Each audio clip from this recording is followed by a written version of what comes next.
Magandang umaga! Ako nga pala ang mananalumpati na si Jerome James B.S. Tuesta na nanggaling sa Biga Integrated National High School. At ngayon, tatalakayin natin ang kahulugan ng kolonyalismo. Kolonyalismo, narinig mo na ba ito? As Julius Caesar once said, Veni, Vidi, Vici, na nangangahulugang I see, I come, I conquer. Ngayon, mga kamag-aral ko, ay tatalakayin natin ang kolonyalismo. Ano ang layunin nito, mabuti at masamang epekto nito, at higit sa lahat ang kahalagahan nito sa iyo, sa akin at sa buong mundo. Simulan natin sa kahulugan nito.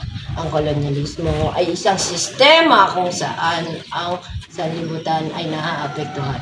Lalo na ang maliliit na bansa kasi sila ang madalas na pinupuntiryahan ng mga mananakaw. Dumako naman tayo sa layunin. Ang kolonyalismo ay may maraming layunin. Ngunit para sa amin, tatlo ang nangingibabaw. Una, ang pagpapalawak ng teritoryo para sa kapangyarihan. Ano sanhi nito? Ang mga taong naghahangad ng kapangyarihan. Pangalawa, ang pagpapalaganap ng Kristyanismo. Ito ay hinahangad ng simbahang Katoliko. At ang panghuli o pangatlo ay ang yaman o salapi na naging basihan upang sila ay makapang-abuso. Ngunit, ang kolonyalismo ay may mabuti ring hangarin kung saan nagbigay ito ng daan upang tayo ay magkaisa para sa soberanya. Kasama na ang pagbabago sa paglipas ng panahon.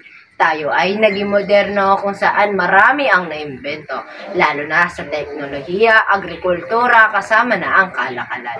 Sa kabuuan, ang kalayaan ay sobrang halaga, sapagkat ang kalayaan ang nagbigay sa atin ng ginhawa. Kaya't sana'y huwag nating sayangin ang sakripisyo nila at huwag tayong paapi kahit kanino man.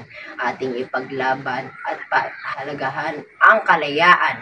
Hindi lamang kalayaan muna sa pagsakop, kundi kalayaan na maging masaya at makasama ang iyong mga mahal sa buhay. At higit sa lahat, tayo'y walang problema at walang bumabagabag sa isip at damdamin ng bawat isa. Patuloy tayong lalaban para sa soberanyang mithin ng sambayanan.